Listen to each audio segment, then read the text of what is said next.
We're live. All righty, awesome. All right, so good evening, everyone. Welcome to February 23rd, 2021 City Council meeting. This meeting is being recorded by video and audio in accordance with the state open meeting law, consistent with the governor's orders, suspending certain provisions of the open meeting law and banning gatherings of more than 10 people. This meeting will be conducted by remote participation.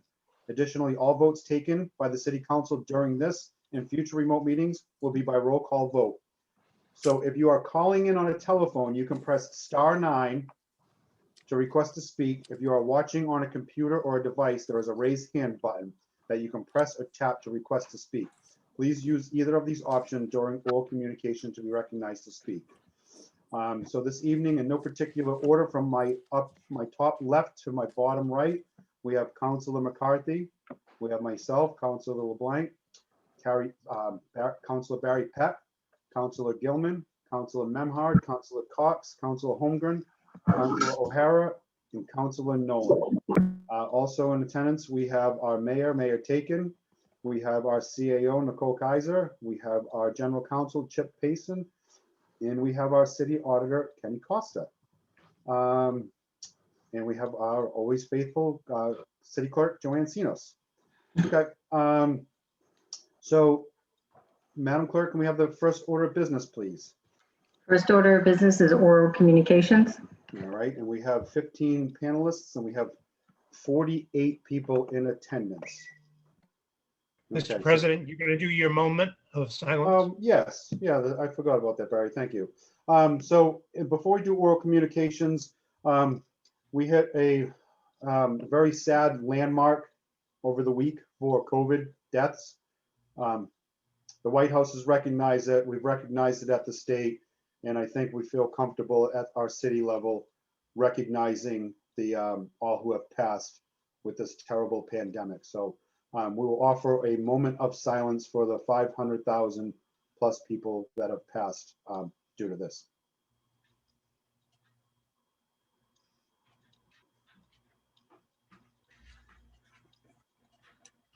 All righty, thank you, councilors. So Bye. the first, what's that? Just real quick. Go ahead, I also want to do a moment of silence. Former city clerk Linda Lowe passed away last week. Yes. So Okay. we're That gonna miss her. Yes. So we'll have a moment of silence for our city clerk, former city clerk Linda Lowe.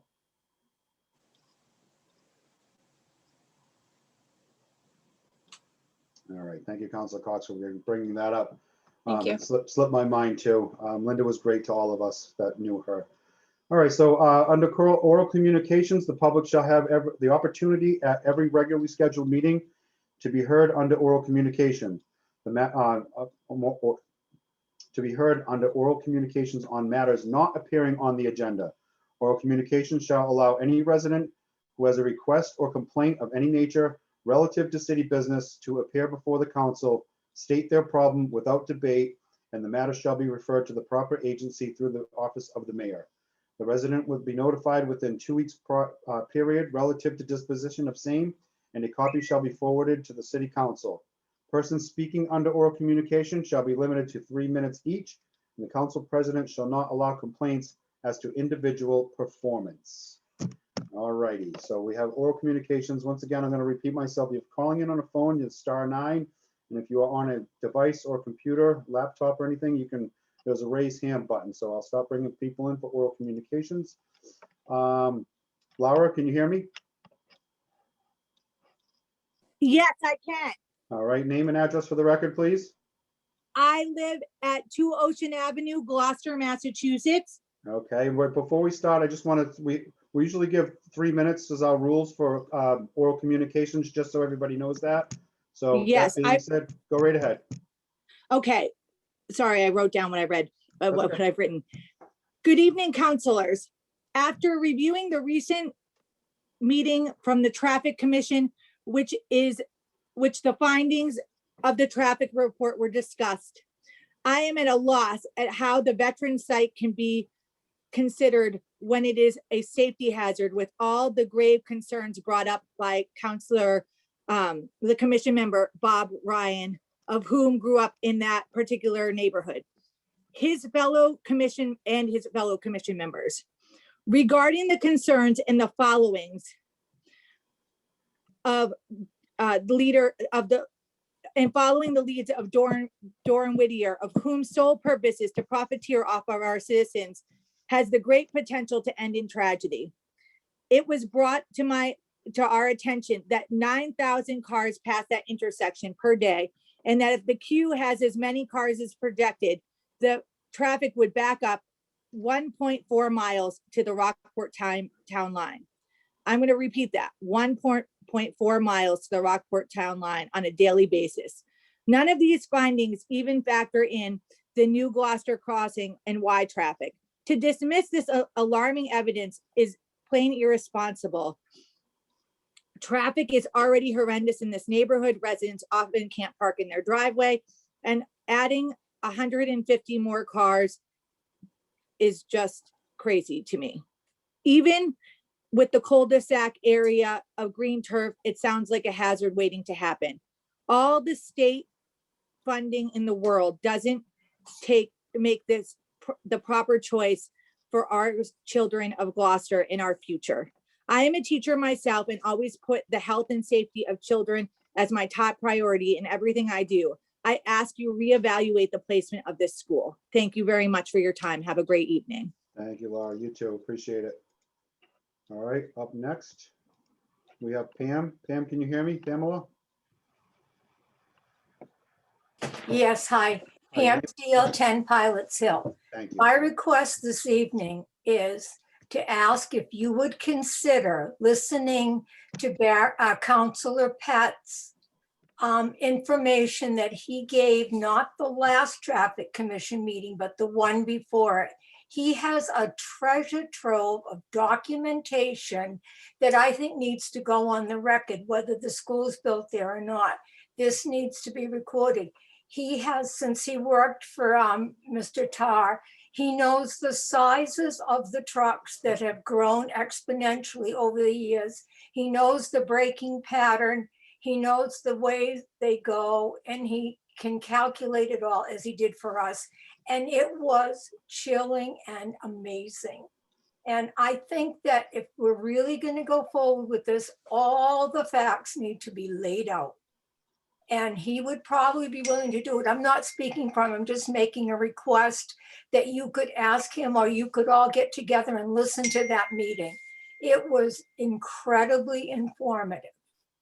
And I think we really need to inform the public, because they voted on this, even though it was very close. They didn't understand, as I didn't, how much traffic was going to be there and the impact and the safety, and thinking of those kids crossing those lights. I drive up there 10 times a day, and it's a nightmare when bikes are trying to cross it, even with the light. So, and you know, the other thing is, I never got a letter, and I speak a lot. I didn't know if you have my address, or all the times I've ever spoken, I never got a 2-week letter. Yeah, your address should be on the record, Pam. Yeah, but how come I haven't gotten anything? I will check with the mayor's office on Oh, that. that would be good. Thank you. Thank you for everything you're trying to do for the city. I appreciate it. Thank you, Pam. Appreciate Yeah. it too. Thank you. Yeah. All right, up next, we have Tony. Tony, can you hear me? Yes, thank you. Name and address for the record, please. Yes, Yep, go ahead. it's 41 High Street in Gloucester. Okay, go ahead. So good evening.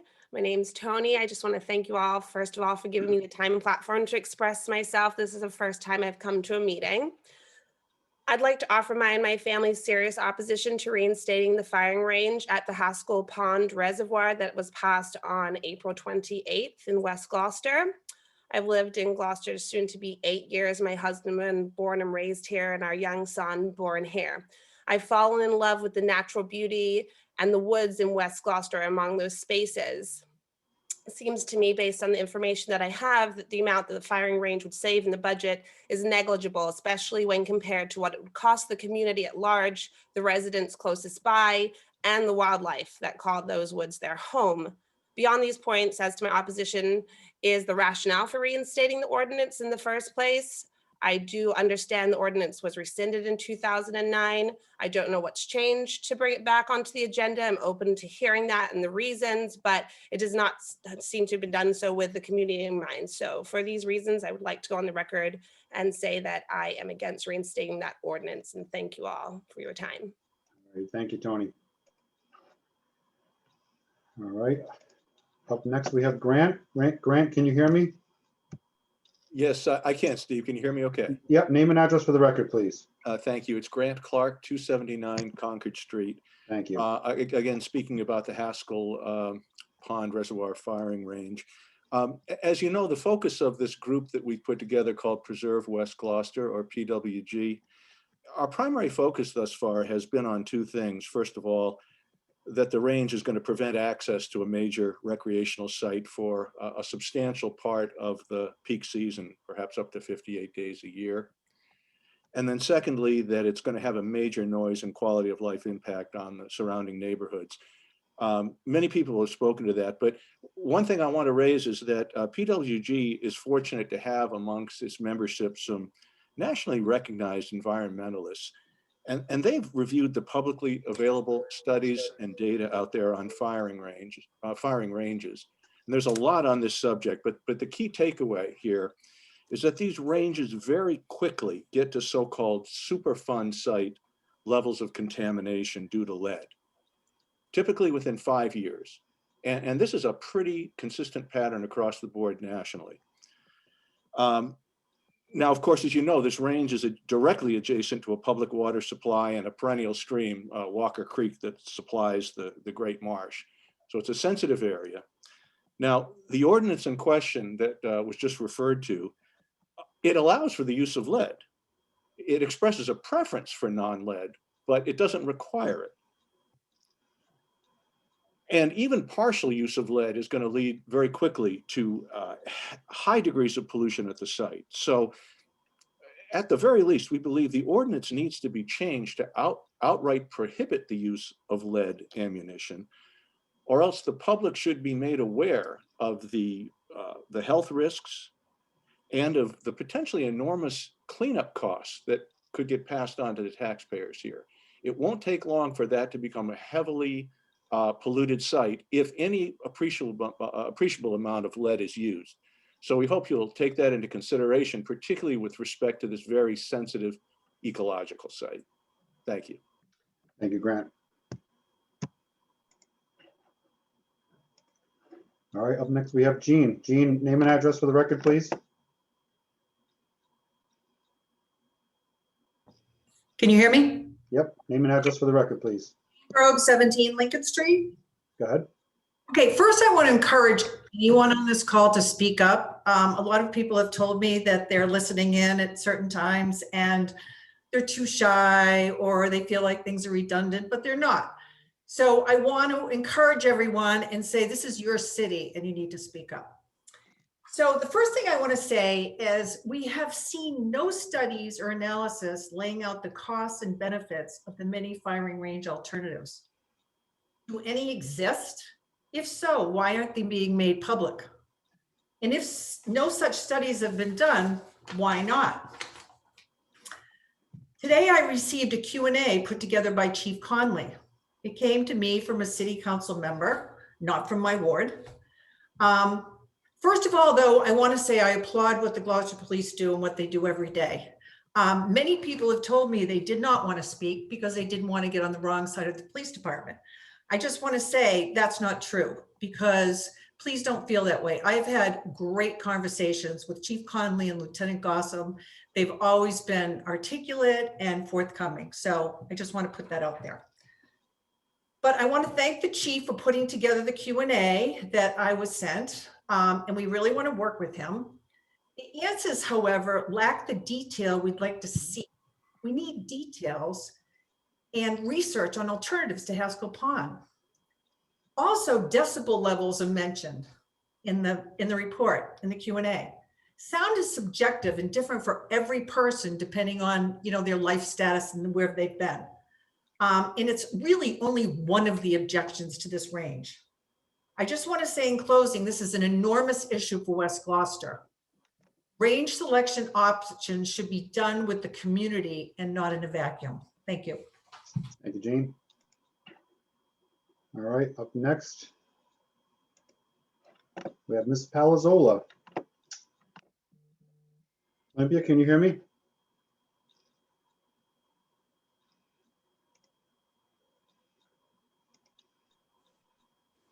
All right. Louise, can you hear me? I know you can hear me, but we can't hear you. I'm sorry, Louise Palazola. Oh, there we are. Awesome. Name and Okay. address for the record. Yep. So I got your name and address, please. Olympia Louise Palazola, 57 Western Avenue. Thank you. Go ahead. You're welcome. I intended to send you what I've written, and my computer decided it didn't want to send it. So I will send this along afterwards. Basically, one of the things that I have to say to you was mentioned already. I'd like to request that the city council have the traffic commission be put on your agenda. They're a local board and they know more about the traffic and accidents that have occurred in the area of the new school on Webster Street and how dangerous that tight area will be for small children. That's first thing. Second, Durham Whittier have said they are going to take away parking on the even side of the road near 16 Webster Street down to Easton Avenue. There are mostly multi-families on that street and they rely on parking on that street. So that needs to be considered. Third, in questioning the developer about where do the parents heading down to the queue to wait for their children, where do they stay while the queue is filled and other cars coming up the street are trying to get in the queue? Durham Whittier did not have an answer for that at the last meeting. So I think that's something that, they need to straighten out. Another thing that I've often wondered about is there something that can be put on Webster Street on the site that could show the height of this building after they fill it? It's sort of like Gloucester Crossing, the new apartment buildings. Nobody had any idea what 4 stories were. You saw the picture in the newspaper of the buildings, and yet people didn't realize how tall those buildings were going to be. So my question is there a way that something could be put up, poles, whatever, to show the height of how much they're going to fill that area, because they've told us they're going to fill it, and how high the building shows up after that, maybe at the 4 corners. It would be good for at least the public to see what is going on and how big this building is going to be. Next, I'd like to mention the bioretention pond as well. It's going to be at the far right of the school, I was told by Durham Whittier, and it'll be similar to West Parish's bioretention pond. Large manhole covers with slits in the covers, so you can see the deep water that can be in them.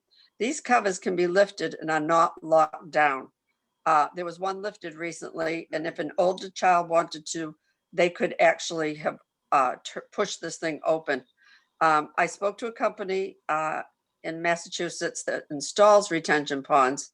They told me that schools should not have retention ponds. Now we'll have 2 schools with retention ponds. The school does not have a fence around it, and after hours, anyone can try to open one of those manhole covers. So that's a danger in itself. Luis, we're past 3 minutes and 15 seconds. I'll give you a Okay. little bit of time. We've got another 15 people waiting in line behind you to or. Okay, all right, let me say this as quick as I possibly can. The head of the school committee mentioned in the newspaper that this site is where the school is going. He said that in the newspaper, and that's that. He also said at the traffic commission meeting, the trains left the station. I'm asking, is this school on Webster Street a done deal? Is it totally approved? When does the Conservation Commission, Planning Board, and the State Environmental Agency weigh in? And could they stop this horrendous, unsafe project from happening? Thank you. Oh, and my husband Joe wanted to say something. Can he just go on for a couple of seconds? Sure. Go ahead, Joe. Name and address for the record, please.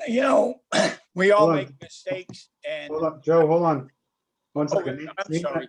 Name and address for the record. Joseph Pelazzola, 57 Western Avenue. Thank you. Go ahead. But we all make mistakes in doing things and we try to correct them. And this situation really needs to be looked at. I know everybody's done a lot of work on it and so forth, but why make a mistake and make it worse by continuing? I know Jonathan Pope says the train has left the station, but if the train has problems, it's time to bring it back. So it really needs to be, this is a horrible situation and there are better places to build it. Thank you. Thank you, Joe. All right. And before we get to the next person, I just want to speak on having the traffic commission come before the council. We're not going to have the council speak with the traffic commission about this. The council is in litigation. We're being sued by the public, by some public members. So this wouldn't be a good thing to have the traffic commission before us to discuss things because the council will not be able to ask any questions about this. So we will not be having the traffic commission come before the city council to discuss this. Just we had another request a couple weeks ago just to put that on the record. All right, so up next we have Ben. Ben, can you hear me? Yes, I can hear you. Can you hear me? Yes, sir. Name and address for the record, please. Ben Wildrick, 46 Sumner Street. And I'm coming to you to just log my vehement opposition to the shooting range at Haskell Pond, which is roughly a half a mile from my house. Several reasons. There's been a huge uptick in recreational use of this area, including families and small children and pets in the last year. And I don't see any reason for that uptick going down. It's adjacent to a reservoir and a environmentally sensitive marsh. That makes no sense to me either. I've gotten confusing messaging from City Hall about the specifics. We've heard other people ask for specifics and they have not necessarily been forthcoming. And everyone in my neighborhood is against this project. I am against it as well. Thanks for your time. Thank you, Ben. All right, up next we have Ann. Ann, can you hear me? Yes, can you hear me? Yes, name and address for the record, please. Ann Stevens, 10 Winter Haven Road, Gloucester. Thank you. Go ahead. Thank you for hearing me. I have spoken before in opposition to the firing range at Haskell Pond Reservoir, and I want to say more tonight.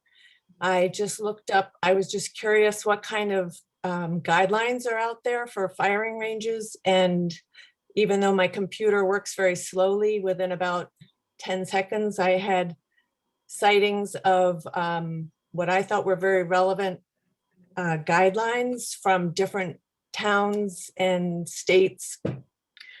And I just wanted to read a couple of items from a report called Range Design Criteria that was published by the DOE, Department of Energy, the National Department of Energy, in June 2012. Item number 3 is planning overview. And under that, section C, site selection preparation, sub number 2 with parentheses around it, says alternative sites should be identified because one or more of the potential sites may be unsuitable.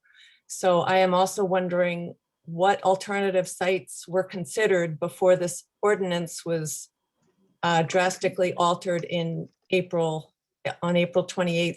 Well, it was voted in April 28th, 2020. What other alternatives were considered? I'm asking you. And another item I saw that I wanted to share right now is item number 4 in this report on range design criteria. Number 4, outdoor range design. It says ranges, one of the first things it says for site selection is ranges should be remote from other activities. And I know that the city council has visited the site. I'm not sure if, Madam Mayor, you have, which I asked about last time because you had written in your letter to me that there was plenty of signage and there was absolutely no signage. This is a very active area with a lot of activity, as people are witness to. And the actual location of the firing range is right at the crossroads of the main entrances of the trails to both sides of this park around the Haskell Pond Reservoir. So I'm asking you, is this site remote from other activities? Thank you for thinking about that.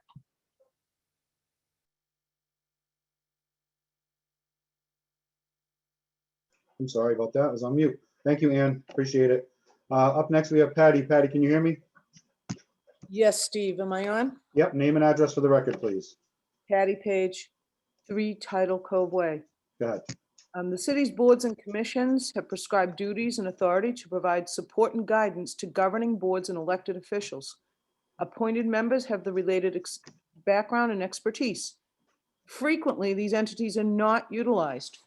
Recently, a municipal gunnery range was resurrected at a drinking reservoir in the midst of an active trail system.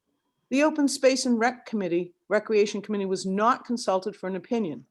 Open Space and Recreational Committee has not been asked for an opinion in the proposed takeover of Mados Field. The Traffic Commission's not been requested to conduct a traffic study relative to a consolidated school proposal. Yet elected officials felt they had enough information to vote on a school location without such input. What purpose do these committees serve if elected officials are not availing themselves of these resources? You can understand the public's skepticism regarding traffic for the consolidated school proposal on Webster Street. The West Parish School traffic design is inadequate and was obsolete upon opening. There is now no remedy to this dangerous traffic condition. What's the city's contingency plan for when the on-site parking queues are full for the new school proposal? Where will the vehicles be directed to? Will they be directed down Webster Street to circle around? The projections in the traffic study are clear. They anticipate more cars that can fit in the queue at any one time. The proposal cannot service everyone if they arrive at the same time. The traffic study conducted by the consultant includes data collection of 4 intersections adjacent to the proposed site. The traffic level of service is rated. The intersection at 128 Eastern Ave received the lowest rating. This is the closest intersection to the proposed school project, which is already a concern. When the traffic study addresses anticipated changes in traffic volume, the study only considers the increase of students to be served by the combined school. It pays no mind to the reality of the increase in traffic expected given the current build out of Gloucester Crossing and Harbor Village project. The traffic study should be amended to include projected traffic increases where each of these projects are under development within close proximity to the school site. Increased traffic will have an impact in the study area. It is my understanding that this proposal is not a permitted project. When permits are being sought, the appropriate boards, commissions, and committees will have an opportunity to provide written opinions and recommendations during this permitting process. They need to be involved. This should have appropriate influence on the decision of permitting authorities. Thank you. Thank you, Patty. All right, up next, we have Liam. Liam, can you hear me? Yep, I can hear you. Can you hear me? Yep, name and address for the record, please. Liam Anastasia Murphy, 15 Walker Street. Thank you. Go ahead. Good evening, City Council. Thanks for providing me the opportunity to speak. I want to briefly express my objection to the firing range at Haskell Pond Reservoir. I do not think a firing range on land with such open access is a prudent idea. The safety concerns, noise pollution, and environmental pollution that are included with such a range are too great.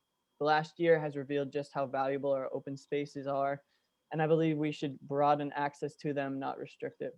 I hope the City Council will rescind the West Gloucester firing range ordinance and look into alternatives. Thank you very much. Thank you, Liam. All right, up next, we have Judd. Judd, can you hear me?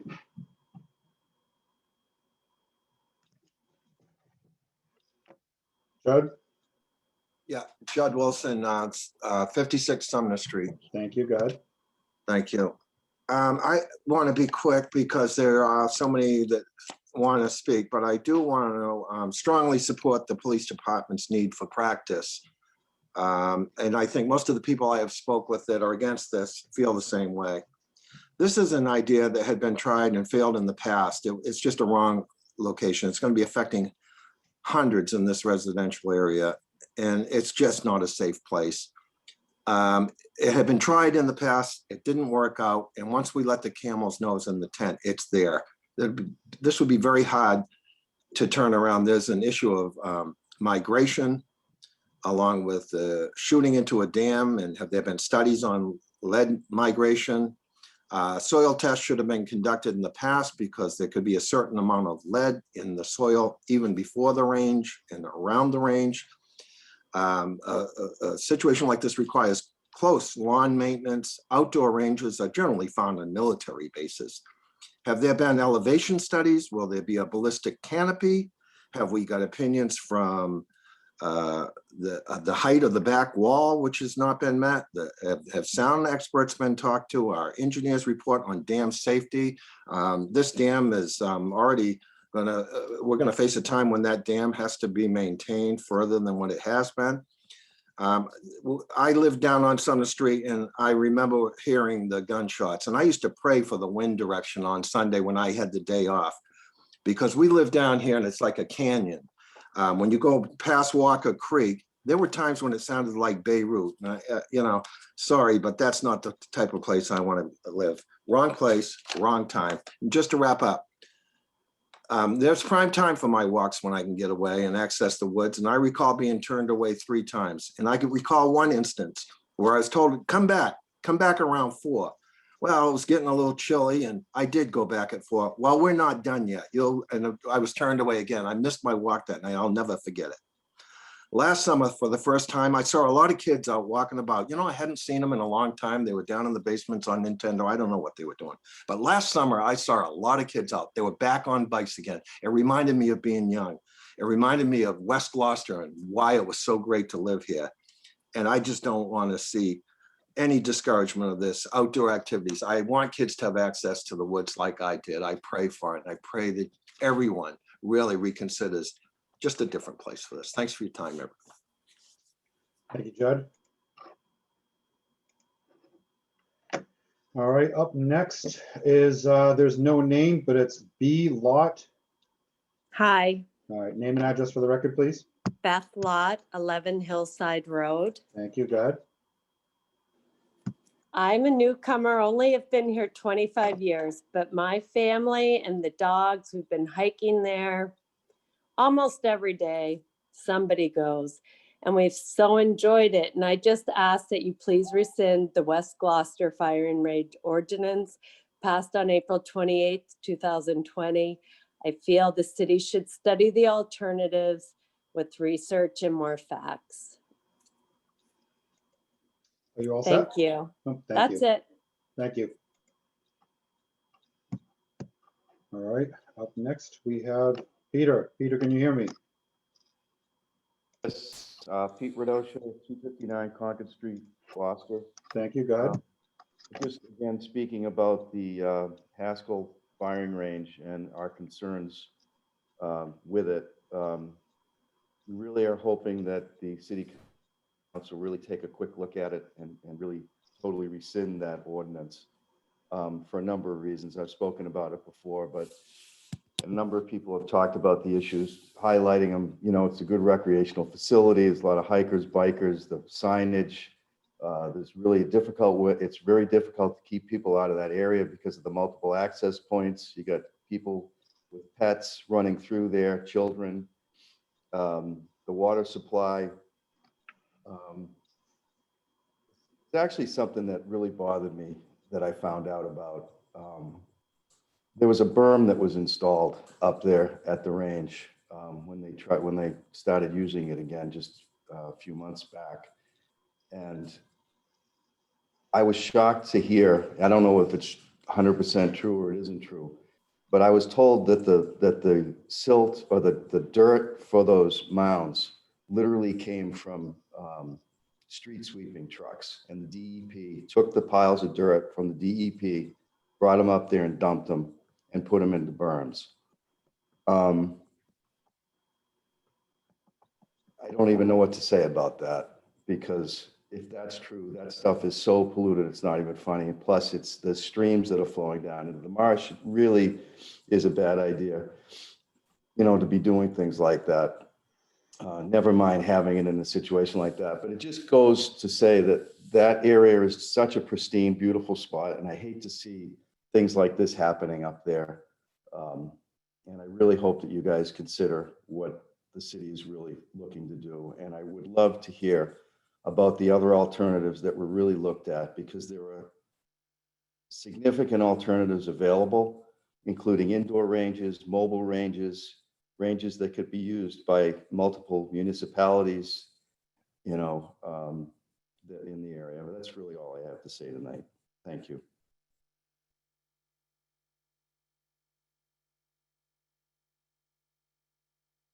Sorry about that. I was on mute again. Thank you, Peter. Up next, we have Dawn. Dawn, can you hear me?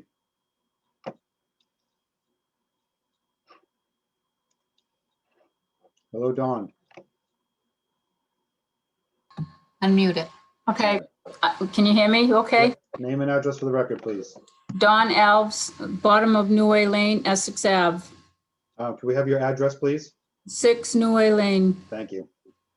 So I abut the woods, and I am in the woods constantly. I'm with my sister Wendy and my sister Jane. We all hike in these woods. The worst thing that we've had to worry about is hunters, but now this is even worse. Over the past year, everyone from out of town has been in our woods. People that don't even know where they're going are in those woods. So I don't know how you could ever consider protecting everyone. And I think at this time, we should really consider mental health issues and how being outside physically has added to their well-being. And now well, when you're in the woods with dogs and there are gunshots, they want to run. And it's very frightening. We hike in all of these woods behind my house, up to Red Rock, all the way over to Ticefors, all in those woods. And there are so many trails. You have no idea unless you grew up in these woods. You need to stop this. I am very, very opposed. And with regards to the school, that whole issue, my whole family, we live on Concord Street. We live across from West Parish. I live on Essex Ave. The backup to the school, you're just making the same mistake twice. That's all I have to say. Thank you. We do support them. Thank you, Dawn. All right, up next, we have Diana. Diana, can you hear me? Yes, can you hear me? Yes, name and address for the record, please. Diana Clark, 279 Concord Street. Thank you, go ahead. Just as an aside note, I, like everybody else, support the police and their need for gun training. And I have no problem with guns. I worked for Colt Industries for a long time. So I would like to address what someone said earlier regarding the lead contamination comments. To further this, police ranges are regulated by the Department of Labor Standards. Mass.gov has 4 pages about the lead bullet use at police gun ranges. Lead affects the body by breathing and or ingesting lead dust or fumes inside or outside of in ranges. People must shower, and changing areas should be made readily available for these people when they're shooting guns all day. You don't want them getting into cars and bringing the stuff home with them, the dust home. The blood levels, air monitoring, and wiping samples should be checked periodically. And there should be housekeeping of the range. The cleaners must use specific equipment, use PPEs, and be specifically trained to do that cleaning. And I'd like to put in a side note in there, was anything done when the police decided to stop using the range in 2009? Was the range ever cleaned from the lead contamination done there? Also, shooters must be trained about the use of lead. So it's not enough to talk about the use of frangibles. If you're going to talk about frangibles and it's only going to be listed that frangibles are used, those frangibles must be lead-free. And for anybody needing assistance about lead-free frangibles, the Framingham Police Department has done extensive research for their police training. And on their website is the type of lead-free frangible that's used. And it's the only type that they are allowed to use. That's all I have to say. Thank you, Diana. All right, up next, we have Dennis. Dennis, can you hear me? I can. Dennis McGurk, 283 Concord Street. Thank you. Go ahead. You hear me okay? Yep. Good. Just hopefully a little bit of a different approach on the firing range problem. We know that the officers, your officers, need training for state certification, and we also know no one wants a range in their backyard. And we know it's a big problem. We want to have empathy, but unfortunately the empathy gets lost. We know there's a proper process for arriving at a decision. And I can tell you that as a group, we feel it was very poorly communicated. We feel like it was done under the dark of COVID. And be honest with us and tell us what the problems are. We're still learning about the potential problems. We know, of course, it was next to a reservoir and surrounded by trails, and I don't know how you're ever going to secure those trails. If you look in every mountaineer's guide and hiker's guide around the country now, Red Rocks is a big attraction. People come from all over to be here. And that's a wonderful thing with us. We want our resources to be enjoyed and have people come in. We know the neighborhood is severely impacted. We're learning more and more that it's an environmental nightmare. Destructive, this lead is destructive to the earth and the water, and it's destructive to wildlife. And we're learning the birds. You know, the birds can't handle this stuff. And if you can imagine how it impacts our ears and what it does to birds, it kills them. And I'm not a tree hugger, but I do respect our environment. And I do have the common sense to understand that.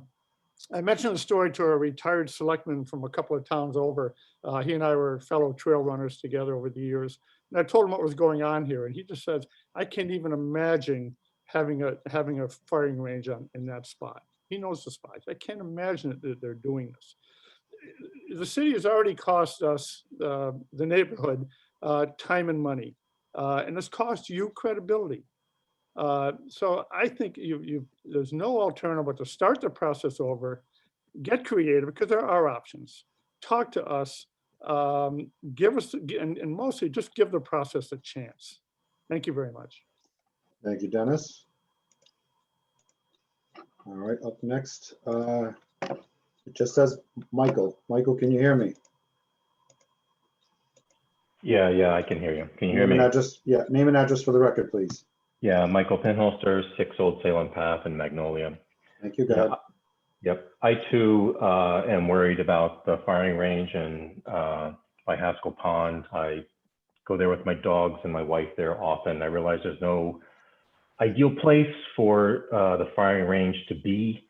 I too support and think it's very important that the police have the opportunity to do the things they need to do to be confident in what we count on them to do. But it seems unfortunate. You know, there's a firing range by Dogtown. There's a firing range by Gordon College. It seems like, you know, part of the deal is if you're going to go hike, you got to put up with a firing range. So I'm hopeful that there are other places, of course, but I'm hopeful there are alternatives that are meaningful and that we can investigate. And that's it. Thank you. Thank you, Michael. All right, up next, we have Tricia. Tricia, can you hear me?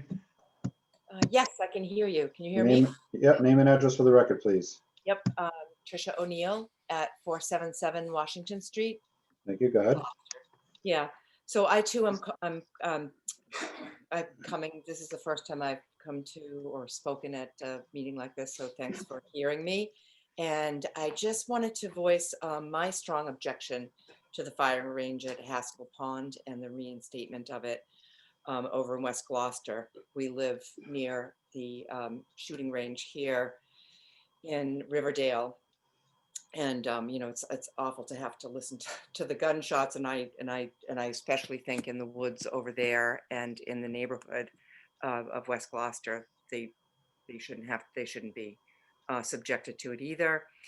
And I really wish the community had been involved in the decision making from the beginning, and hope that can be something that will be done going forward with this, that it's you know, out in the open and dealt with openly and honestly, so that the people that live in the area that are most affected by it can weigh in and come up with alternatives that accommodate the police, but also accommodate the neighborhood. And that's it. I'll keep it short. I oppose. Thank you, Tricia, appreciate it. All right, up next, we have Stephen Knoll. Stephen, can you hear me?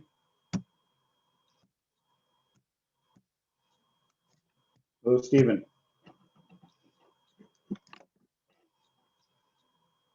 All right. Sorry about that. Yes. Yeah, so Steve Noel, 567 Essex Ave, Gloucester. I'm about a half a mile from the range.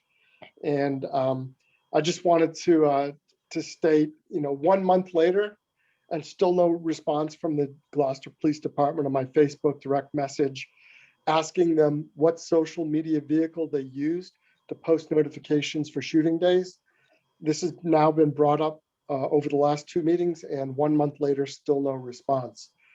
Also, to follow up on Ann's earlier comments, can the council share with us at least maybe one alternative solution that they reviewed prior to you know, reinstating Haskell as the range? Even just one. We will get that to you. We don't debate and we don't have Q&A or communications. I hate to tell you that, but we will get back to you and I'll make sure you get a response from this. Great, thank you. All right. So normally we allow 3 minutes for talking. We've got almost 20 people that want to talk under oral communications. So without objection through the council, I'm going to request that we have everybody cut it down to 2 minutes. It's been repetitive and I understand everybody's concerns, but we still have an agenda to get through and we still have other people that are here for city business. So if I can ask everybody to shorten their requests or their oral communications part by a little bit, we would really appreciate it. Up next, we have Debbie. Debbie, can you hear me? Yes, can you hear me? Yes, name and address for the record, please. Debbie Holland, 11 Jebbica Lane. Go ahead, thank you. I just want to reiterate that, like my neighbors, I too support our police and their need for training. But I think, as many have said, we need a study of alternatives to a shooting range. I think reopening Haskell Pond was probably chosen as the most expedient option for the police, but certainly no consideration was given to the needs of the neighborhood. I believe you're considering some modifications to the current proposal, but I would venture to guess that any reopening, any changes would continue to generate great neighborhood opposition. Thank you for your time. Thank you, Deb. All right, up next we have Lorraine. Lorraine, can you hear me? I can hear you. Name and address for the record, please. Lorraine Cicchetti, 18 Lincoln Street. Thank you, go ahead. Thank you for giving me this opportunity to talk about the firing range. I've written some letters to you, the city councilors, and to the mayor, and the few responses that I received have led me to believe that my concerns around the firing range are not only unimportant or invalid, but also irrelevant. I strongly oppose the firing range for all of the reasons that have been stated and restated by many other concerned citizens. Many of us have attempted in earnest to make it known that we feel that the existence of a firing range in this location is ill-conceived. We have sought to come up with alternatives and have requested information from you on other options. So far, this has not been forthcoming. It needs to be noted that the opening of this firing range was decided during the first pandemic lockdown last April. Very few people knew what was happening. When the situation came into the light, a significant outcry by city residents ensued. People are dismayed, quality of life is being threatened, a natural open space is being violated, environmental concerns have arisen, and yet it feels as though the decision to open this range previously made is a done deal. I am asking that this ordinance be rescinded.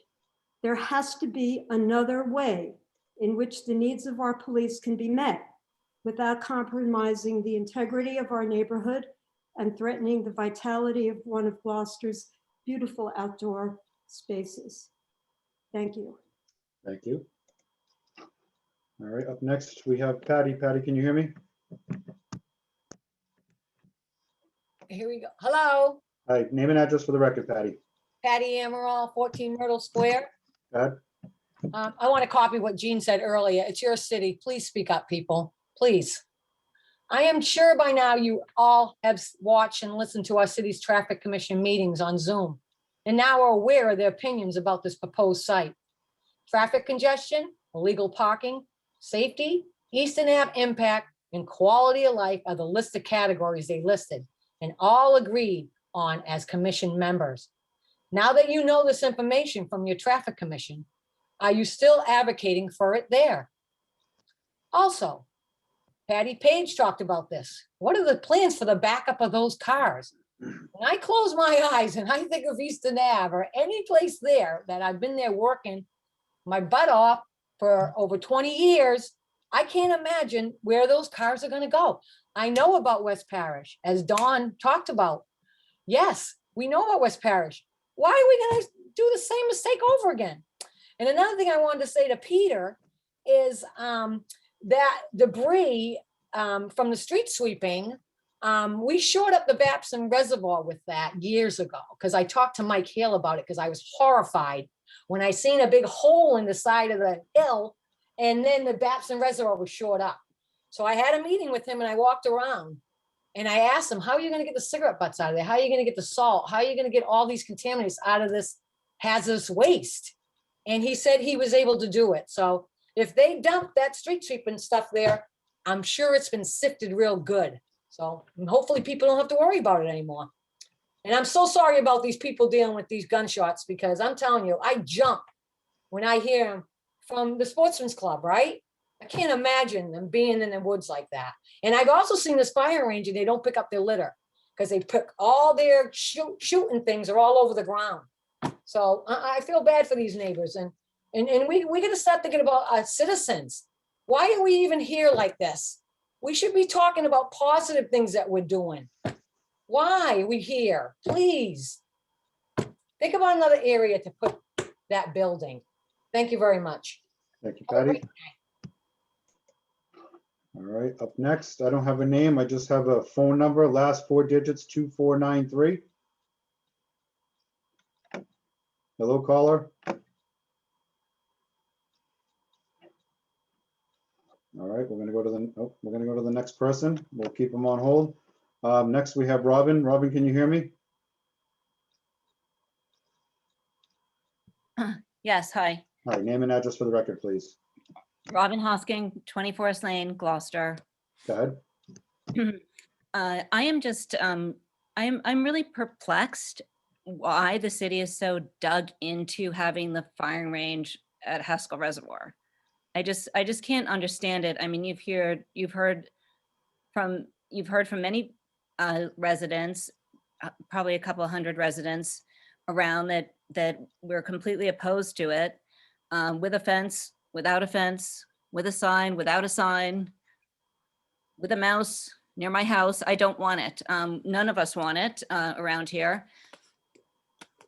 And I'm just so confused because there are so many, I mean, if you look on the web, there are so many other communities that have solved this problem, have had, of course, it's not an issue that is solely our issue. I mean, there are other communities that have had to have firing ranges, and they've solved them in a reasonable way that the noise isn't disturbing people. They're not harming the environment. They're not, you know, even the water runoff contaminated with lead, there are raspberry bushes and blackberry bushes down near the reservoir that people pick, you know, and that's contaminated with the lead, you know, I mean, it's just, and this also the city, I mean, there's Blackburn Industrial Park, there's places beyond there that would be a more reasonable place to put such a thing.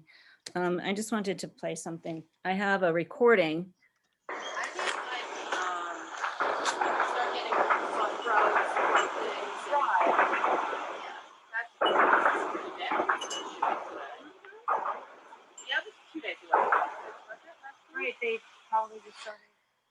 That's just a sample recording from my backyard about half mile away.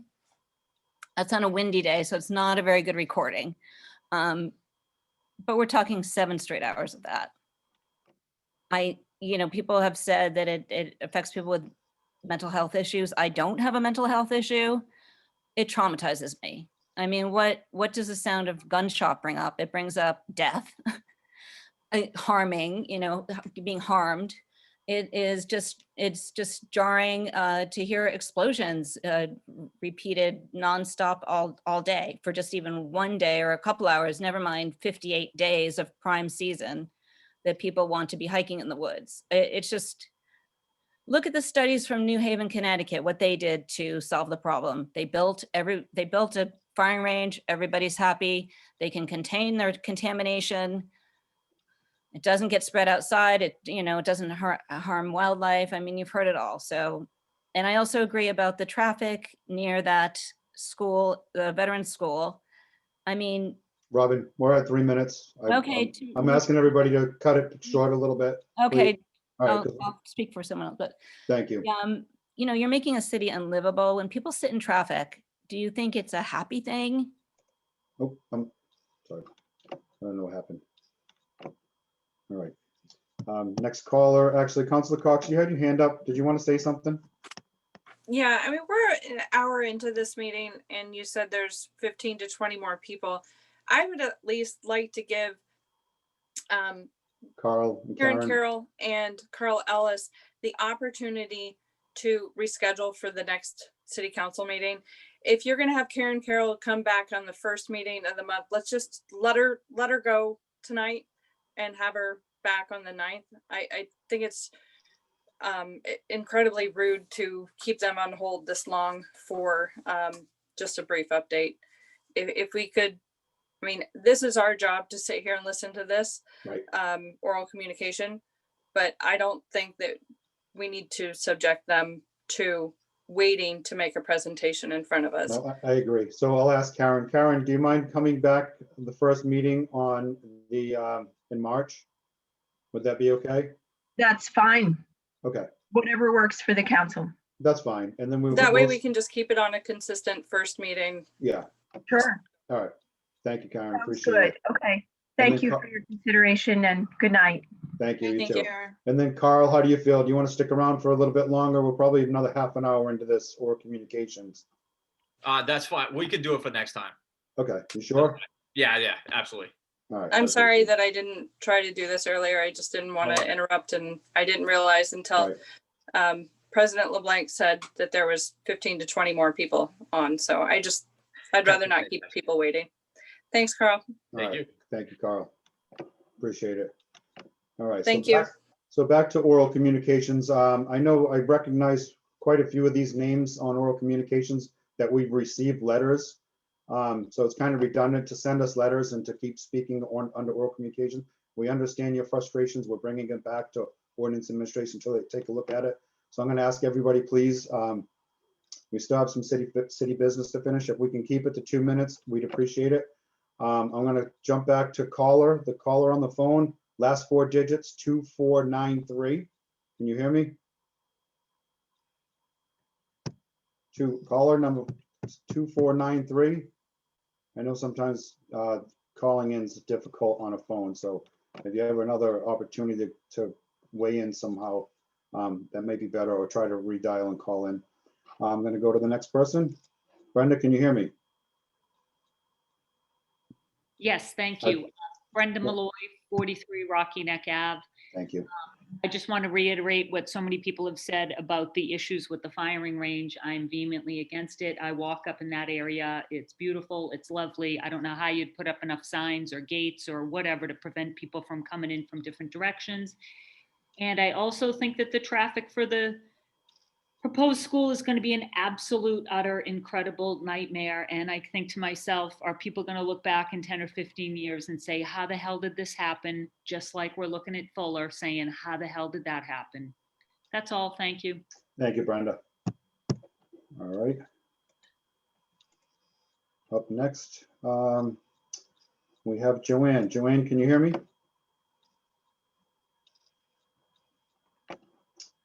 Hello, Joanne. Can you hear me? Yes, I can. I had to unmute. Thank you. Thank you. Name and address for the record, please. Joanne Castano, 6 Old Gray Street. Thank you. Go ahead. And I want to thank you all for sitting here and listening to all of us. And Melissa, thank you for speaking up and letting those 2 people go for the evening. That was very thoughtful of you, and thoughtful for all of us being allowed to speak longer. So many people. I really appreciate what all of you are doing, and I do oppose a firing range up at the reservoir where we walk and our children go. And I'm living here for so long. Kids have always enjoyed the woods here, whether we like what they're doing in there or not. They're coming in, and it's part of their youth and growing up. And people from all over come to go through that area. But what we have to really look at is we need to be talking about the environment. And it's just incredible that we're talking about this. I'd rather be looking at compromises for some of the other areas and other opportunities that we have to have the firing range somewhere else. We talk about having compromises for this area, but let's talk about the compromises in some of the other areas, put our heads together and do some creative thinking. There's got to be another solution. I'd rather be sitting here talking about cleaning up the area, cleaning up Walker Creek where it has to be cleaned up. The environment's probably the most important thing that we have to deal with right now. And we're talking about this instead of creative thinking together. So I would appreciate that we really start considering, bring a group of people together that can put their heads together and look into some of these studies and look at the other compromises that we can make on the other side of what else we can do besides destroying our beautiful environment. We got to start protecting it right now. We don't have time to do this. We need to protect the environment and the children that we're trying to protect as well. So we're putting kids in harm either way we look at this. So I appreciate your time and what you're doing. And thank you very much. And thanks to all my neighbors who are speaking out. I really appreciate it. It's one huge family here. So Thank you, Joanne. All right, up next we have, it just says Galaxy S10e, so you're calling in on a phone. I don't have a name. Caller on the phone on a Galaxy. Hi, Steve. It's Pete Wright. Hey, name and address for the record, Pete. Pete Wright, 12 Mystic Avenue, Gloucester. Thank you. Go ahead. I'm already on the record as far as the access road going into the school being around a playground, and that's how crazy that is. So tonight I wanted to speak about the intersection 128 and Eastern Avenue. And it's basically a question. Does anyone know where that ranks in the city of Gloucester as far as accidents is concerned? No, I don't, Pete. No idea. Wouldn't it be a good idea to find out, like, where in that area is a lot of accidents happen? As far, are we building the school in an area with which is likely one of the the most accidents in the city? Where could we find out? Where can I find out where the most accidents have happened in town? I think you should ask probably the police department would have that. The police department. Okay, I can ask them. I think it probably would have been a good idea for you guys to ask them as well. I appreciate your time. Thanks, Pete. Thank you. All right, up next, Elizabeth, can you hear me? Hello, Elizabeth Smith, 21 Bray Street. Thank you, guys. Just wanted to thank you guys for the opportunity to voice my opinions and concerns. I am opposed to the firing range at Haskell Reservoir. As many have said already, I understand the requirements to practice shooting for the police force, but I firmly believe that this is the wrong place to do so. It's residential. It's consistently full of outdoor enthusiasts. I have a farm business nearby, and the last thing that I want is for people to be shopping in a nice outdoor space and have gunshots that they have to listen to. I very much hope that the ordinance is rescinded. And that is all. Thank you. Thank you, Elizabeth. All right, up next, we have Kelly. Kelly, can you hear me? Yes, thank you. Thank you. Name and address for the record, please. Kelly Anisi, Lawrence Mountain Road. Go ahead. Thank you all for your patience and your time listening to all of our concerns. I too understand the need for police training. I'm a daughter of a retired assistant police chief, and I respect that. My husband and I moved here about 3 years ago, but my husband grew up in those woods. He's from West Gloucester. And one of the reasons we moved to Lawrence Mountain Road because there is miles of beautiful, peaceful woods that we go all the time with our dog. We're at that reservoir all the time. I actually didn't even know about this until recently, until a friend who I bumped into in the woods told me about this. And so I also don't think there's a lot of my neighbors that even know that this is happening. There's a lot of new people moving in, young families moving onto Lawrence Mountain Road, and I don't think they have any clue either. So I am also opposed to the fire range, and thank you. Thank you, Kelly. All right, up next we have Newbar. Newbar, can you hear me? Yes, can you hear me? Yes, sir. Name and address for the record, please. Yubar Alexanian, 11 Sumner Street. Go ahead. Thank you all for your time tonight. I asked the question in our last meeting about that we really are trying to find out how the police trained for the last 11 years since 2009 till now. And I think you, Steve, gave it to somebody to get back to us, to me, and I have not heard anything. And I think that's important information for us to get. Okay. So typically, Newbar, the oral communications come from the mayor's office. In communications, though, as we stated earlier, that we'll not debate these, and they will be referred to the proper agency through our office of the mayor, and you'll be notified within 2 weeks. So we'll try to get you your information back. All right, great. Thanks. Okay. Thank you all. Thank you. All right, up next we have Marianne. Marianne, can you hear me? I can. Can you hear me, Steve? Yep, name and address for the record, please. Thank you. Marianne Albert Boucher, 93 Mount Pleasant Avenue. Thank you. City Council approved or gave the green light to Gloucester Crossing, the new YMCA, the Halyard 200 apartment units, and it also gave the green light to the funding portion of the 440 student body and 80 plus staff member school. It approved the Cameron's Building project and the developments that are currently going on as we speak east of Blackburn Rotary. Currently, Without these additional developments, 9,000 cars per day or 63,000 automobiles per week travel the Route 128 extension and Route 127 Eastern Avenue area.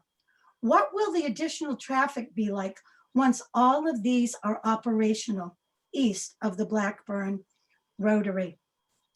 What about emergency personnel traveling from Rockport or from East Gloucester? We are already past capacity and currently have major issues in this area. Jaws of Life just last week had to be used. And I can answer Mr. Wright's question because this area is the highest accident rate area in all of Gloucester. What is the city council's master plan for this area? The school committee's plan, the building committee's plan for this area? Please listen to the 4-minute and 37-second traffic commission findings for what they have found. It is critical that we listen to the boards and commissions. Why do we have them if we are not going to take their findings?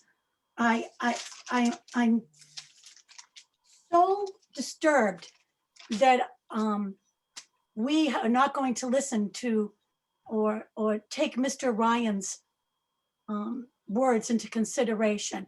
I'm disturbed that the Conservation Commission and Open Space Commission have not been invited to any of the meetings yet for this project.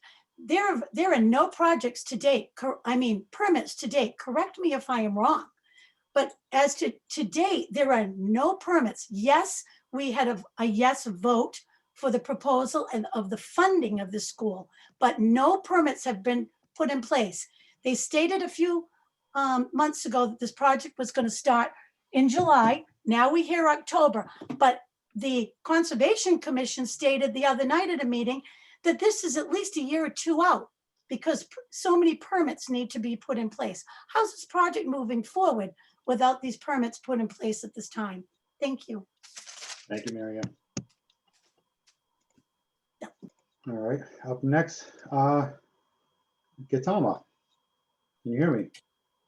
Yes, I can. This is Gitama Ann Kinnickstein. I live at 18 Forest Lane. Thank you, go ahead. So I'm calling about the shooting range starting up at the end of my street at Haskell Pond. And I've already previously stated that I'm used to having it there.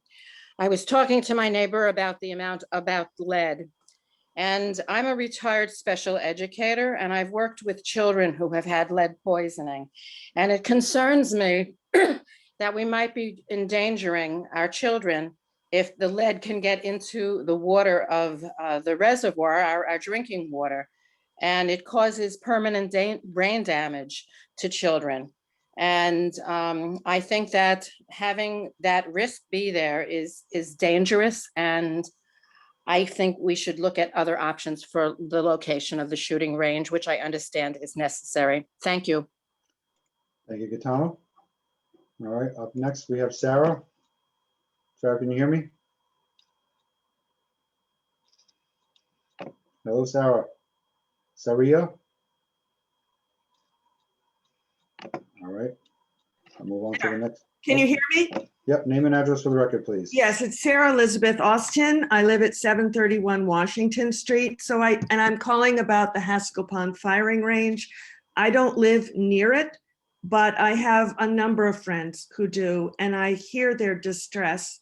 I went to the open meeting last fall, and I just want to express my concern that this be as transparent as possible and that all of the alternatives be considered, be made known and be considered. That's all I'd want to say. Thank you. Thank you, Sarah. Up next, we have Jay. Jay, can you hear me? Yeah, hi, Steve, right here. Jay Albert, 4 Davis Street Extension. Thank you, go ahead. Okay, thanks. I'm on record of, in other city council meetings that I've lived next to East Gloucester School since 1960, when it was originally an 8 classroom school. And over the years expanded to, I believe it's 16 classrooms. And then we had the traffic issues. We addressed the traffic issues between the City Council, Traffic Commission, and neighbors. And we worked it out, and it's working out fine now. And what we have right now is a school that's the perfect size for the neighborhood, as is Veterans in the Webster Street area. That's the perfect size school for the neighborhood.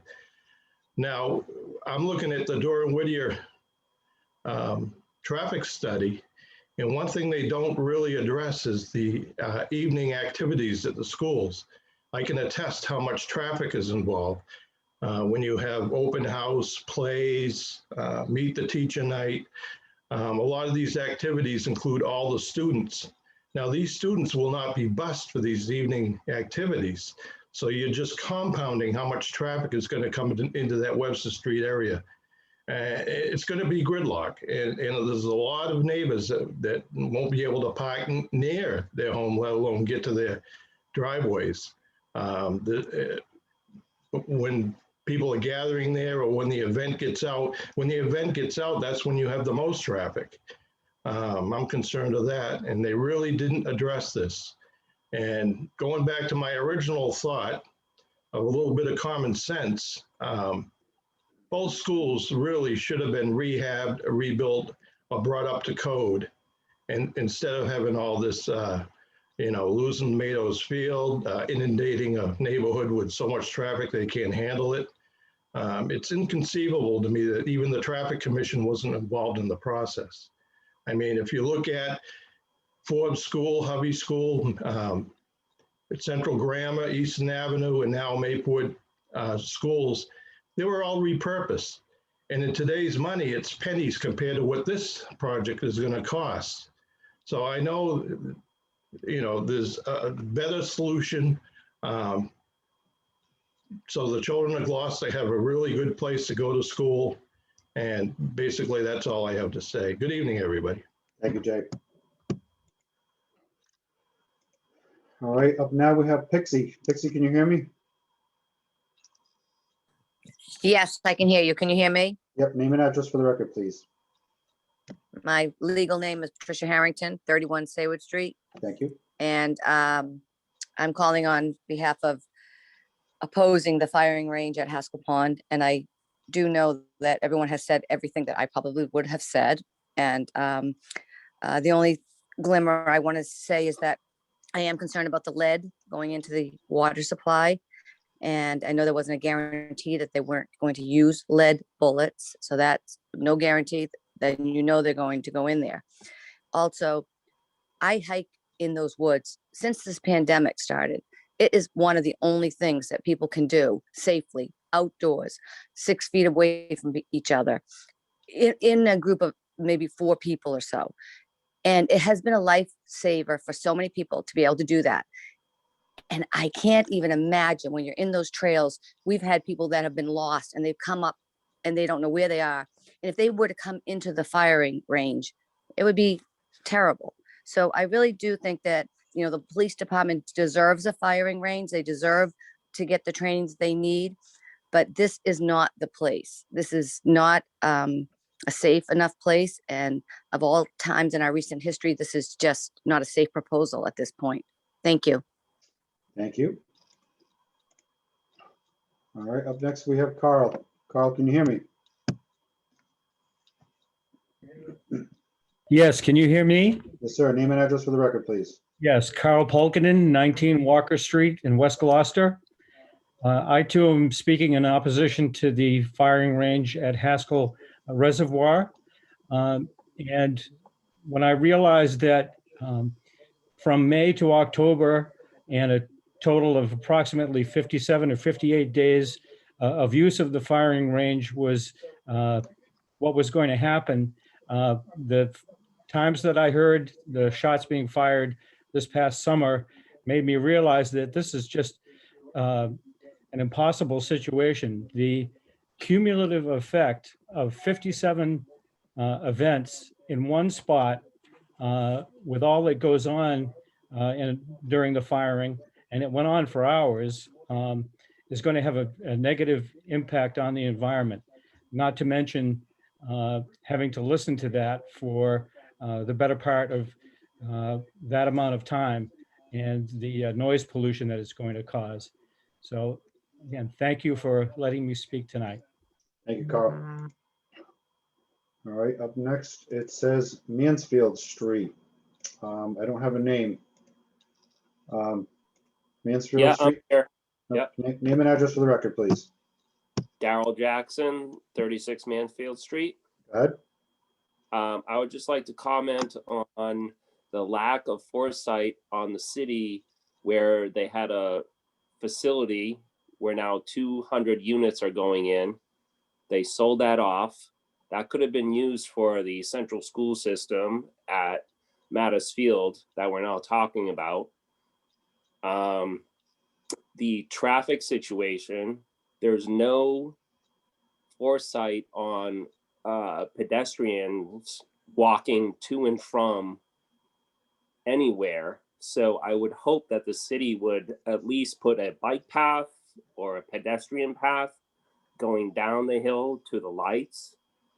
I'm not sure if that's been looked at. You're talking about massive amounts of cars.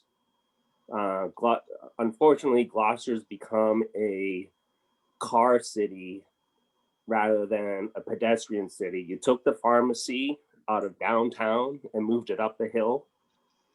How much more stuff is going to be taken from downtown and up the hill? You have to drive there.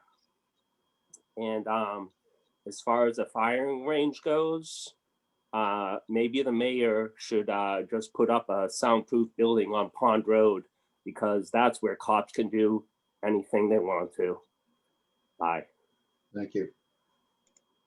So the pharmacy was a private thing. It wasn't from the city, just for the record. Okay, Jane, can you hear me? Name and address for the record, please.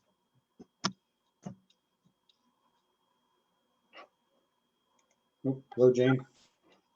44 Summer Street, Oh, I'm sorry, what was your name again? Jane Montanero, Thank you. Go ahead. 44 Summer Street. Go ahead. I just wanted to mention my opposition. I'm concerned about the traffic in the area of the new school veterans.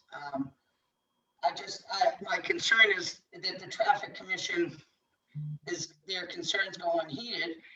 They knew they had a traffic report in February of 2020, so a year ago, and the traffic commission never even got it till December to review it.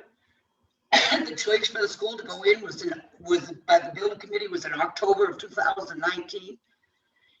Traffic commission was never included in any of this. I don't understand it. It's a horrible bind as it is with the school the size that it is at any time during the school day. And add on to that, another double the number of cars going in and out of there. You know, kids aren't going to be walking. 2 miles is Rockport Line, Long Beach, Easton Point, past the hospital. No kid's going to be walking. So you know all these kids are going to be driving. They're not entitled to bus services. It's just going to be an absolute nightmare. I agree with everything Patty said, Patty Page, Patty Emerald, and Marianne Albert Boucher, who've all been very vocal on this. I agree with everything they say. Just state my opposition. Thank you. Thank you, Jane.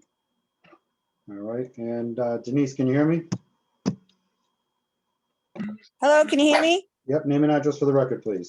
Denise Piscucci, 20 Birch Grove Heights. Go ahead. I thank you. too are going to echo what the past people have been talking about, and I was totally blown away with Commissioner Bob Ryan's statement and his information that he proceeded to tell us the amount of people that actually travel through that distance between 128 and Eastern Avenue. And it is the highest incident of accidents in our city. And actually, I was also in an accident there once a few years ago when I used to work on Eastern Avenue where my office is. So I do hope that all of you city councilors will go back and watch that traffic commission, which I know Barry Pat was there and he's heard it. And I hope some of you, if you haven't seen that meeting, please go back and watch it, because if we have these commissions, just like the rest have said, we should be listening to them. And it's about safety. And he talked about it being unsafe and a perilous traffic nightmare. So please keep that in mind, because this is obviously a whole new thing that's come up, and it's too bad it didn't happen in the beginning. So thank you so much, and please watch that meeting. I appreciate it. Bye-bye. Thank you. All right, so that ends the oral communications. I don't see anybody else's hand up. I typically don't do this, but I think I need to speak up a little bit about, you know, some of these things that were tossed at us this evening. You know, as a city council, we're elected. You know, we put ourselves out there for this job. We weren't thrown into this for no reason. We do this to try to make our city better. We try to make the right decisions. We try to, you know, listen to everybody. And when everybody says that we're not listening, we're catering to somebody else, or we're doing everything, well, that's just completely wrong. I appreciate everybody's thoughts here tonight, everybody's words. It does go a long way when people come in oral communications and speak to us and send us letters. We do appreciate that. It does help us. But as a council, we are elected to do what's best for our constituents, not just the ones that come speak to us, but everybody as a whole. We're up here, we have a very tough job to do. Sometimes we vote against, you know, we have friends and family that ask us not to support something, but we do it because we think it's the right thing. I've had friends that no longer talk to me. I've been attacked in some of the stores because of some of the things that I voted on, or some of the things before us. You know, we're in tough times right now, and this is heartbreaking to see that some of us are being treated a specific way because we support something or we don't support something. I hope from here on out we can agree just to disagree, whether we are on the same page or not. We all live in the city. We're all going to live in the city after we're city councilors. We're not always going to be city councilors. We're residents just like you, taxpayers. So we do have a voice also. But that being said, let's just all get along. I know there's a lot of heartache in these conversations this evening. If we have solutions, we'd love to hear them. I mean, it's difficult for us to come up with solutions all the time, to think outside the box. I'm sure we all try to, but if anybody has any suggestions that they would like to share to us, we'll be happy to sit down and discuss them. With that being said, like I said, we all live in the city. We're all residents. Let's just all get along and agree to disagree. So thank you everybody for speaking for oral communications this evening. We appreciate your thoughts, and we'll try to get you a response as soon as possible. There were quite a few of them, and I know earlier that we said we'd get it within 2 weeks. So I apologize if it's taking a little bit longer than 2 weeks to get back to all these oral communications. But I think that, you know, we had probably 40 people speak this evening. So it's a tall task to get everybody. So please be patient with, you know, with us in the mayor's office in getting your responses back. So thank you, everyone. We appreciate it. Madam Clerk, can we have the next order of business, please? The next order of business is the consent agenda. All right. Are there any counselors that would like to pull any matters off the consent agenda? All right. Seeing none, I will entertain a motion to accept the consent agenda. So moved. So moved. All right. Second. All right. And I don't have it in front of me. Joanne, who's roll call this evening? Is it John? John McCarthy. All right. So to approve, motion's been made and seconded. Roll call vote. Council McCarthy, Yes. Council Memhard, Yes. Councilor Nolan, Yes. Councilor O'Hara, Yes. Councilor Pett, Yes. Councilor Cox, Yes. Councilor Gilman, Yes. Councilor Holmgren, Yes. and Councilor LeBlanc. Yes. Motion passes on a roll call vote, 9 in favor, 0 opposed. So we do have a unanimous consent agenda. Is there anybody that would like to pull anything off the unanimous consent agenda? Councilor Cox? I would like to pull this matter. As you guys know, I sent out an email earlier this afternoon. I'm sorry for the lateness of that, but it's the TIF process. And in that process, it basically refers it out like it's doing tonight to Budget and Finance to authorize the TIF committee to negotiate. I'm asking this evening for your permission to waive that referral to Budget and Finance to save a step. The company involved with this TIF is the owner's currently in Italy. So not only are they facing a time zone challenge, they're also facing a challenge with time frame. So if it's okay with you, and this is going to be a further recommendation too, and I copied legal on the email earlier, because I think that this extra step is also more red tape than what we need. It's literally a 2-week delay in negotiating when it's referred to us just to come before us. I still want to be notified as Budget and Finance, but notified of the application. And then Budget and Finance can still go out and ask questions from the TIF committee if they have any until the presentation is before us.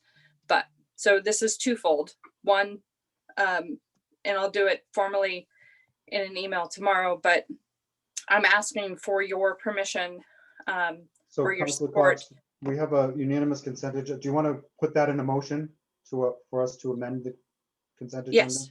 Okay. go I ahead. move that we waive the process in this particular case to waive the presentation in front of Budget and Finance. Second.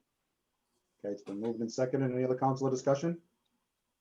All right, seeing none, I'll ask for the roll call. Council McCarthy, Yes. Council Memhard, Yes. Councilor Nolan, Yes. Councilor O'Hara, Yes. Councilor Pat, Yes. Councilor Cox, Yes. Councilor Gilman, Yes. Councilor Holmgren, Yes. and Councilor LeBlanc. Yes, motion passes to amend the unanimous consent agenda on a roll call vote of 9 in favor, 0 opposed. All right, thank you, councilors. Councilor Gilman will be leaving us I very think we shortly. still need to move it. Oh. That was just the waiving of it still has to be referred to I'll Budget. entertain a motion So moved. to accept the consent Second. agenda as amended. All right. Moved and seconded. Councilor McCarthy, Yes. Councilor Memhard, Yes. Councilor Nolan, Yes. Councilor O'Hara, Yes. Councilor Pat, Yes. Councilor Cox, Yes. Councilor Gilman, Yes. and Councilor Holmgren. Yes. Yeah, and myself, Councilor LeBlanc. Yes, motion passes to accept the unanimous consent agenda as amended on a roll call vote of 9 in favor, 0 opposed. So as I was saying earlier, Councilor Gilman will be leaving us shortly. So without objection, I'd like to move around the agenda and go down for council vote, if that's okay with everybody, Yes. because then she'll be leaving after this. Okay. So for council vote, item number 1, the city council will vote pursuant to city charter section 2.6, the city council access of information. And this will be requesting the mayor come before us for some questions. Under that, we will duly notify the mayor and provide the questions being asked. So is there any discussion on this? All right, seeing none, I will call for the roll call. Council McCarthy, Yes. Councilor Memhard, Yes. Councilor Nolan. Are you gonna Yes. move the motion? Oh, I'm sorry. Yeah, Was I'm the sorry. motion moved and seconded? So moved. Second. I will formally read it. City council would like to pursuant to city charter section 2.6, council access to information to require the mayor to attend the city council remote meeting on March, is it 2nd or 3rd, Joanne? It's second. 2nd, 2021, and I so move. Second. All right, been moved and seconded. All right, any other discussion? All right, call for the roll call. Council McCarthy, Yes. Council Memhard, Yes. Councilor Nolan, Yes. Councilor O'Hara, Yes. Councilor Pat, Yes. Councilor Cox, Yes. Councilor Gilman, Yes. and Councilor Holmgren, Yes. and Councilor LeBlanc. Yes, motion passes on a roll call vote of 9 in favor, 0 opposed. Councilor Gilman, I hope you enjoy your night. Happy birthday to Jared. Happy 21st birthday to Jared from the city council. Thank you. Thank Can I you. just say one quick thing? Absolutely. We want to move to, I move for Reconsider. a motion for reconsideration. So moved. Been moved- Second. I'll second. It's been moved and seconded. All right, everybody understand the reconsideration?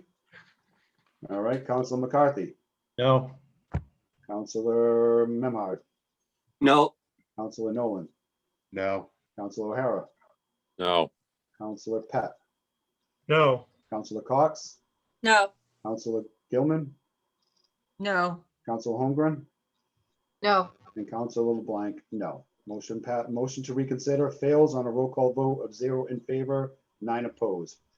All right, once again, thank you, Counselor, and enjoy your evening with your 21-year-old Thank you. son. Just the Thank you. three of us, and it's a special birthday, so I I, understand, perfect.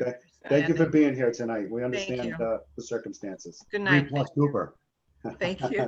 All right, Madam Clerk, can we have the next order of business, please? The next order of business is the Budget and Finance Standing Committee Report of February 18th. Counselor Cox. Hello, everybody. I do have a consent agenda, but I'm going to start doing these just a little bit differently. I'm going to give a brief summary of what's in the consent agenda. So that way, if anybody has any further questions or would like to pull anything, we can do it that way. Perfect. So the first 5 motions are to certify free cash and to disperse it into the stabilization funds as was set up by the administration a few years back. And there is an extra one, and that is reimbursing money that was taken out of the stabilization fund earlier this year. So that is why there are 5. The 6th is for the Harbor Masters outboard motor on one of the boats. There are 2 grants, one for $50,000 and for the police department, and one for the Board of Health for a little over $14,000. And the 5th item on the next item on the agenda is $20,000 to the DPW for a land survey of the compost facility. The facility is permitted through DEP and cannot be increased. This is an existing condition survey of the land with no known hazardous waste. This will be done by an outside contractor. So if anybody has anything further or want to pull anything further from the consent agenda, please do so now. That was a good job. Thank you. Usually we Nice just, little summary. yeah, it was good. I think we're just missing in that, and Councilor Gilman specifically wanted to address the compost survey, so I added that little bit in there for her. So seeing none, I move the consent agenda. Second. It's been moved by Counselor Cox, seconded by Counselor Memhard. Any other discussion? Nope. Seeing none, I'll call for the roll call. Counselor McCarthy, Yes. Counselor Memhard, Yes. Counselor Nolan, Yes. Counselor O'Hara, Yes. Counselor Pat. Glad to support, but I'm glad that Councilor Cox clarified to us that the new motor is for the Harbor Master's boat and not for the Harbor Master's office. I was very interested in seeing where that was going to go. So you're a yes, Barry? How was your? Yes, I was, like I said, happy to support, yes. Okay, great, thank you. Counselor Cox, Yes. Counselor Gilman is no longer with us. Counselor Holmgren Yes. and Counselor LeBlanc. Yes, motion passes on a roll call vote of 8 in favor, 1 absent. All right, Madam Clerk, can we have the next order of business, please?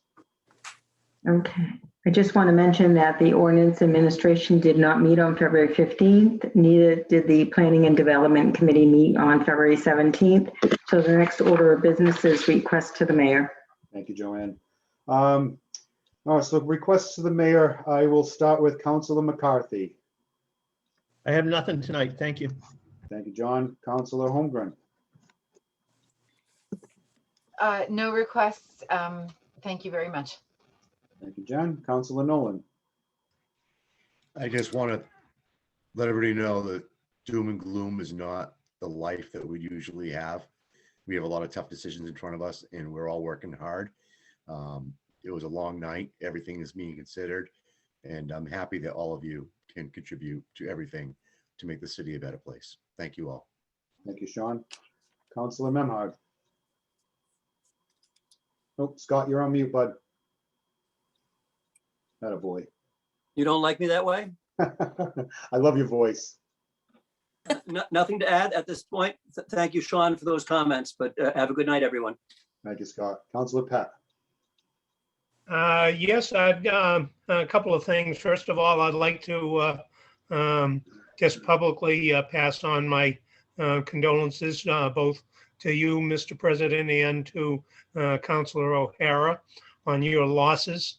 And I would also ask the mayor if we can, I've had a few requests in about some of the traffic issues. Some relate to the schools, some relate to trucking, etc.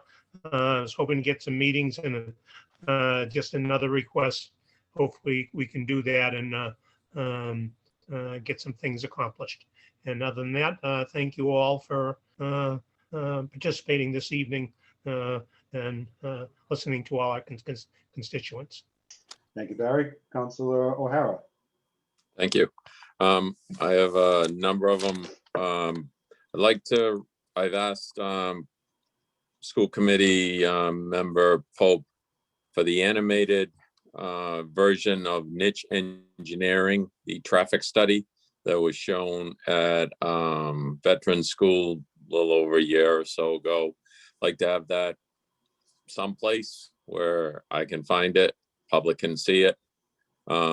Like to request a joint meeting with the school committee. I've requested that quite some time ago. I think it's very important that it's healthy for us to have a joint meeting, and I think it's well beyond the time for that joint meeting.